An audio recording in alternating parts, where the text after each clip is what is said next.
नमस्ते।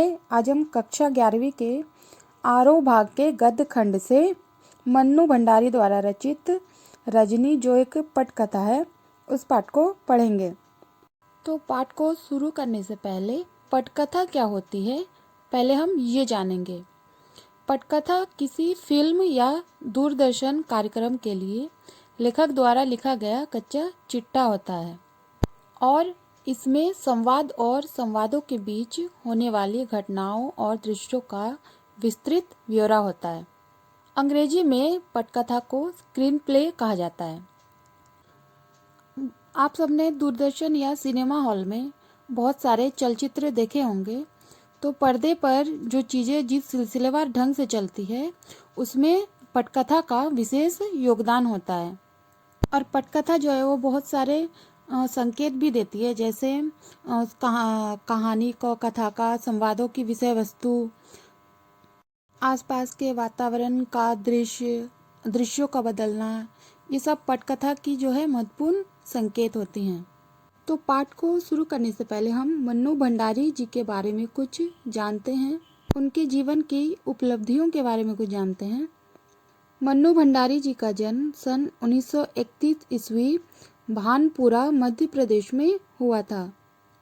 उनकी प्रमुख रचनाएं एक प्लेट सैलाब, मैं हार गई, तीन निगाहों की एक तस्वीर, यही सच है, त्रिशंकु, आंखों देखा झूठ जो कि कहानी संग्रह है, आपका बंटी, महाभोज, स्वामी, एक इंच मुस्कान उपन्यास है, जो कि ये सब उनकी प्रमुख रचनाएं हैं। और उन्होंने पटकथाओं में रजनी, निर्मला, स्वामी, दर्पण इनका लेखन किया है। मन्नू भंडारी जी को हिंदी अकादमी दिल्ली का शिखर सम्मान, बिहार सरकार, भारतीय भाषा परिषद कोलकाता, राजस्थान संगीत नाटक अकादमी और उत्तर प्रदेश हिंदी संस्थान द्वारा पुरस्कृत हुए हैं। हिंदी साहित्य जगत में नई कहानी आंदोलन में जो नया मोड़ आया, उसमें मन्नू भंडारी जी का विशेष योगदान रहा है। उनकी कहानियों में कहीं पारिवारिक जीवन, कहीं नारी जीवन और कहीं समाज के अलग अलग वर्गों के जीवन की जो विसंगतियां पाई जाती हैं, उन पर विशेष आत्मीय अंदाज से वो उन कहानियों को व्यक्त करती हैं। तो अब हम यहाँ मन्नू भंडारी जी द्वारा लिखित रजनी पटकथा को पढ़ने जा रहे हैं। जिस तरह से मंच पर खेलने के लिए नाटक लिखे जाते हैं, उसी तरह कैमरे से फिल्माए जाने के लिए पटकथाएं लिखी जाती हैं।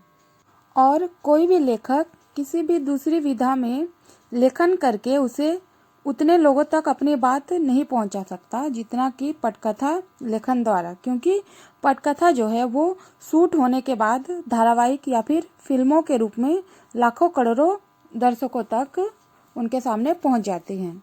तो जो अब हम पाठ पढ़ेंगे उसमें रजनी धारावाहिक की एक कड़ी दी जा रही है, जिसमें व्यवसाय बनती शिक्षा की समस्या की ओर जो है हमारा ध्यान आकर्षित किया जा रहा है।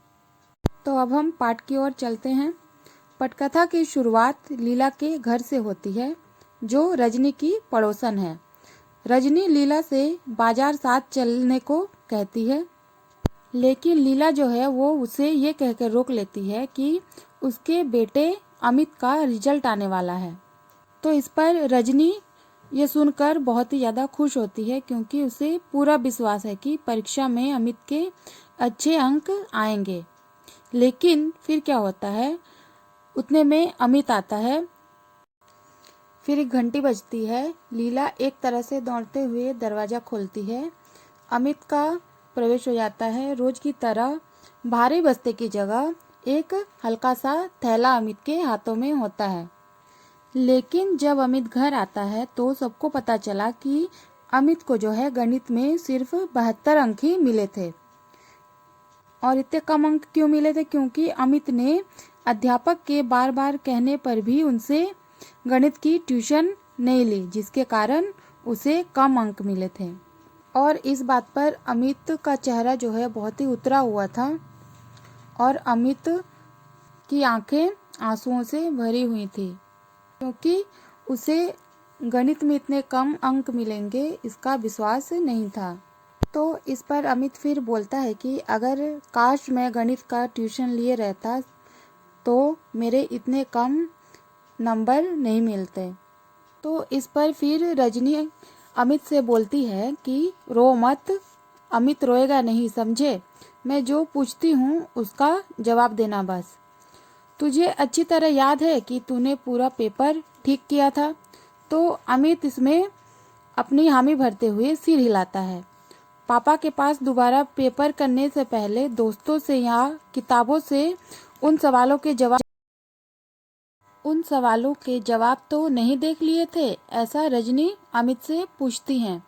तो अमित बोलता है कि नहीं, ज्यों के त्यों आकर कर दिए थे, क्योंकि मुझे उन सारे सवालों के उत्तर आते थे। फिर रजनी अमित से पूछती हैं कि तुम्हारे मैथ्स के सर कौन है? तो अमित बताता है कि मिस्टर पाठक। फिर रजनी अमित से पूछती हैं कि कितने लड़के उनसे ट्यूशन लेते हैं?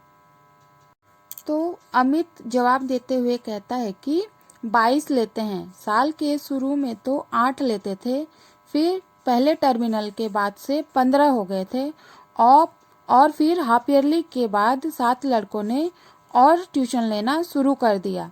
मुझसे भी सर ने तभी से कहा था, लेकिन मैंने ट्यूशन नहीं लिया। तो इस पर रजनी को बहुत ही ज़्यादा गुस्सा आया और रजनी जो है वो इस बात की शिकायत करने के लिए स्कूल के हेडमास्टर के पास चली गई। लेकिन स्कूल के हेडमास्टर ने इस मामले को गंभीरता से नहीं लिया और इसमें स्कूल की कोई जिम्मेदारी नहीं बतलाकर इसे अध्यापक और छात्र के बीच का आपसी मामला कहकर ही टाल दिया। फिर रजनी जो है वो स्कूल से घर आती हैं और उनके पति आते हैं और उनके पति को वो सारा जो है ये घटना पूरा बतलाती हैं। तो इस पर रजनी के पति रजनी से इस मामले में न पड़ने की सलाह देते हैं। वो रजनी से कहते हैं कि तुम्हारा बच्चा जा रहा है क्या? नहीं जा रहा ना, तो तुम इस मामले से दूर ही रहो। लेकिन रजनी जो है वो नहीं सुनती हैं और अपने पति से कहती हैं कि तुम मुझे गुस्सा दिला रहे हो। गलती करने वाला तो है ही गुनहगार, पर उसे बर्दाश्त करने वाला भी कम गुनहगार नहीं होता है।